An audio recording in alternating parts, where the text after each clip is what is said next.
Wow, check out this car. Look at all the stickers. It must be somebody supporting Putin. Hey, what's up, man? Oh, sorry. Never mind. See ya.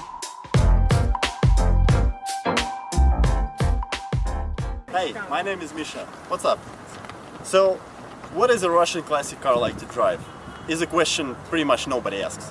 Today I decided to answer that question by taking for a drive one of the iconic Russian cars. So let's go for a spin in this unique Lada 2105. Actually, this is a Hypemobile, which is based here in Orel in Russia. The owner of this car put all these stickers on the car, and it's actually quite funny. And for our non-Russian speaking audience, I'm going to try to translate some of the slogans that he put there. So this is all about patriotism and the love for the president, Putin. So one of the biggest signs here says Putin is the best president in the world. Here we have a collection of Putin is strong, Putin is brave, Putin is handsome, and Putin is smart, which basically reflects the patriotism that's so accustomed to Russian people at the moment. There are many other slogans, but the irony of those will be missed in translation. But for the Russian audience, I'm sure you'll appreciate the sense of humor of the owner of this car. So let's go back in time and talk about the origins of this car. So this particular car was produced in 2007, but actually Lada 2105 as a model was on production since 1980. Can you imagine how old this car is? It's been in production since 1980, and they stopped producing them in 2010.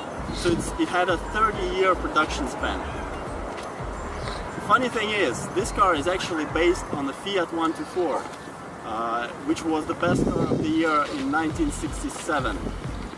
This car, however, got some of the worst pieces of Fiat, and then they were multiplied by the lack of experience of Soviet workers, and it turned out not so good as a Fiat.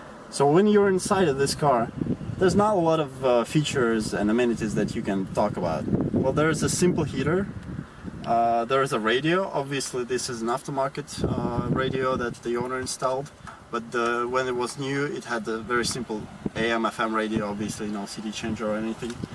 Not a lot of buttons, so you don't really have to read a user manual to get to know this car.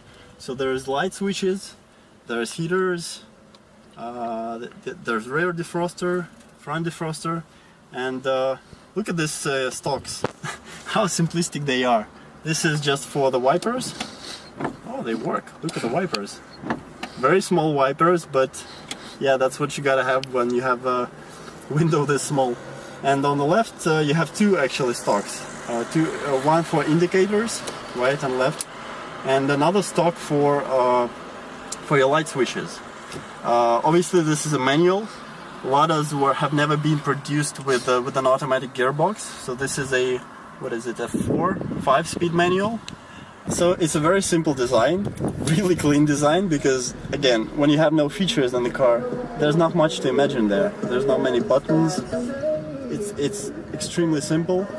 The dashboard is very small, so you actually have, in terms of the seating position, yeah, let's talk about seats. In terms of the seating position, it's quite narrow in the car, and it's not a lot of leg room that I have, and the pedals are quite, yeah, they're quite high, so it's really uncomfortable for me with my height to try and press these pedals.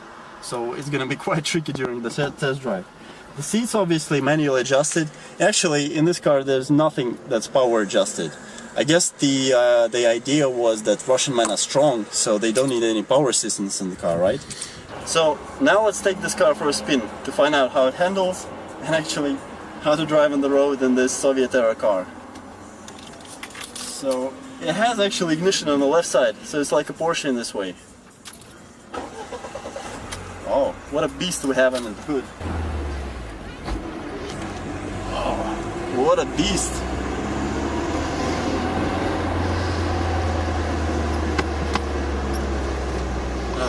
It's hard to shift. Oh, now Yep, we're in third.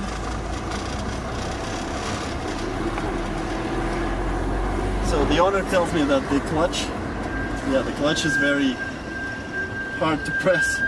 So you have to press it really, like hit the floor with your left foot. And the brakes are, well, mushy to say the least.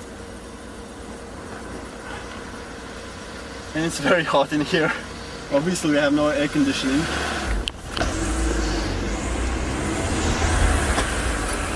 Second. This is such a raw experience. Third. We're only going like 50 kilometers per hour, but it feels like so much more because of the experience. I mean, everything is so. Oh, there's a speed bump. Actually, the suspension is really soft, so I was surprised that over this speed bump it was so good.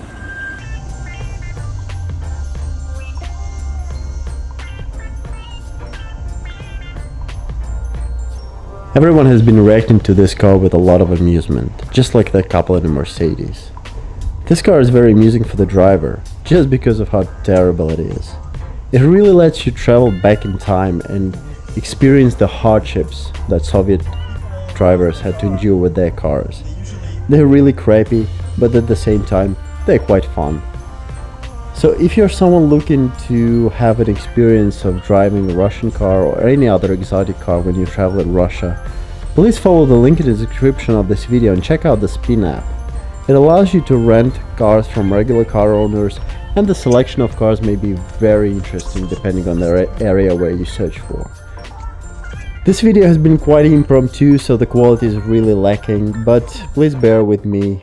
I will definitely improve the quality with next videos. So thanks a lot for watching this video, and see you next time.